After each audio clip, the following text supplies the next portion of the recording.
एक अनार 100 बीमार, कुछ ऐसा ही चल रहा है इस वक्त हमारे देश भारत में। यानी एक कुर्सी के लिए अनेक नेता बैठे हैं, एक रेस लगी है, होड़ लगी है नेताओं के बीच और बराबर की तैयारी करते हुए सभी नेता इस रेस में नजर आ रहे हैं। नमस्कार जौहर, मैं हूं अर्चिका नागल, आप देख रहे हैं आर्य न्यूज झारखंड और चुनाव से रिलेटेड लेटेस्ट अपडेट आप तक पहुंचाएगा आर्य न्यूज झारखंड।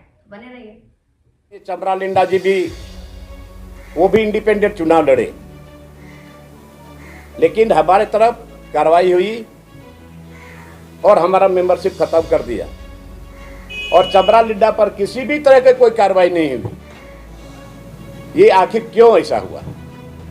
क्योंकि वो भी इंडिपेंडेंट लड़े हैं, मैं भी इंडिपेंडेंट लड़ा हूं।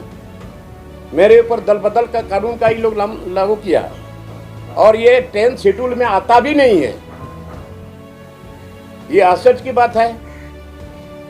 और चमरालिंडा को एक भी नोटिस भी नहीं किया गया। नोटिस तो हमको भी नहीं किया गया।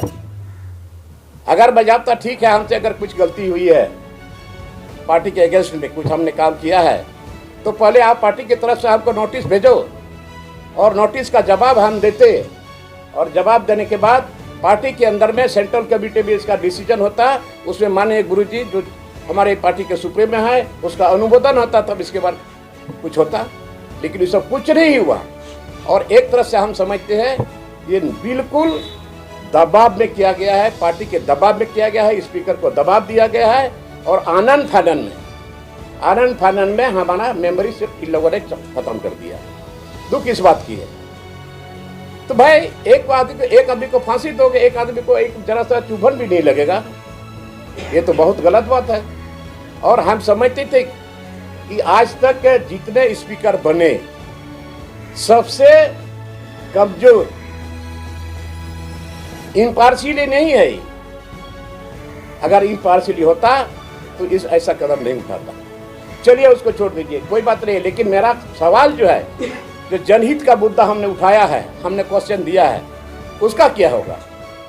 और इसीलिए हमने माननीय हाई कोर्ट में अपील किया है और हमको लगता है कि कम से कम सदन के अंदर में जाने का मौका हमको निश्चित तौर पर मिलेगा, जो कि जनहित का मुद्दा हमने उठाया है। आज ऐसा मुद्दा है जो आज यहाँ के लोगों के लिए जो अधिकार है वो भी उसको प्राप्त नहीं हो रहा है। और आज यहाँ पर CNT act, SPT act, Rajasthan नीति, नियोजन नीति, पैसा एक्ट, गैर सरकार संकल्प में हमने डाला है।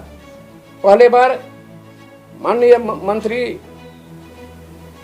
उरांव साहब, उन्होंने जवाब दिया था कि आपका सवाल बहुत ही जेन्युइन है और हम भी आदिवासी मंत्री है, हमको भी लगता है सही में आपका जवाब बिल्कुल सही है और इसीलिए इसको हम 30-40 दिन के अंदर में इसको हम लागू करेंगे।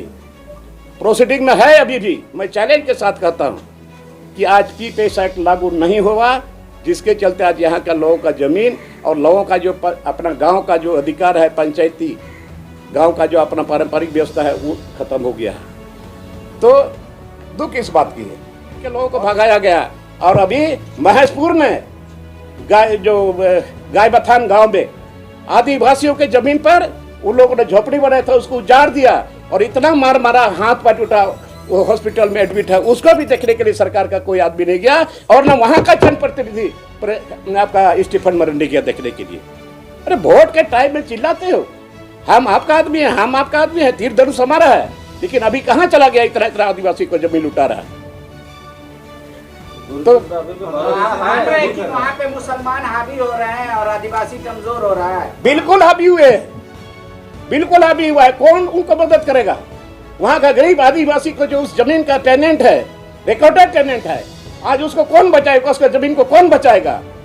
शर्म आनी चाहिए सरकार को।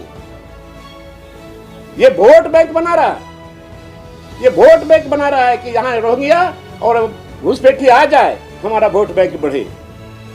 पूरा हिंदुस्तान को तबाह एक दिन होना पड़ेगा, मैं आपको बता रहा हूं। आज SPT एक्ट, CNT रहने के बाद भी सरकार सोई हुई है। 12 सरकार, 12 आदिवासी मुख्यमंत्री। दादा धीरे धीरे लेकिन आपका भाषा भाजपा वाला होते जा रहा है। अरे भाजपा वाला तो क्या करे? भाजपा जो सही बात बोलता है समर्थन करते हैं। आप भी बोलिएगा सही बात, हम समर्थन करेंगे। गलत बात बोलिएगा उसका विरोध करेंगे। इसके लिए कोई आंदोलन करिएगा? आंदोलन तो ऐसा छिड़ेगा ना सरकार को नींद हराम हो जाएगा। ये सब केंद्र सरकार का काम है। अगर लोग आ गए तो उसके चलते आप यही रटते रहिएगा कि केंद्र ने कुछ नहीं किया, आ रहा आपके ढूक करके यहाँ पर लोगों का जमीन लूट रहा है, तो क्या इसको बर्दाश्त करिएगा? सरकार को नहीं पता है क्या? अगर ढूक गया, आने बॉर्डर से पार करके आ गया, तो क्या आपकी जिम्मेवारी नहीं बनती है कि वैसे वैसे लोगों का जमीन जो लूटा जा रहा है, वो आदिवासी से शादी कर रहे हैं और आदिवासी को खड़ा करा देते हैं मुखिया में, प्रमुख में, जिला परिषद में, वार्ड में, और पति मुसलमान हो जाते हैं। ये तो सच्चाई है। सच्चाई बोलने में कोई डर और भय की बात नहीं है। ये तो हो रहा है। लेकिन सरकार तो स्वीकार नहीं कर रही है। हाँ?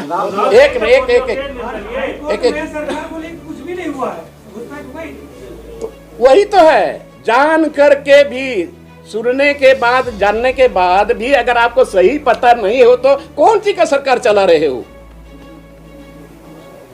जब पता ही नहीं है, बोलता है कि घुसपैठी नहीं आए हैं, जाके पता तो करो। और माननीय कोर्ट ने आदेश ऑलरेडी दे चुका है, अभी तक कुछ पहल नहीं हो रहा है। दादा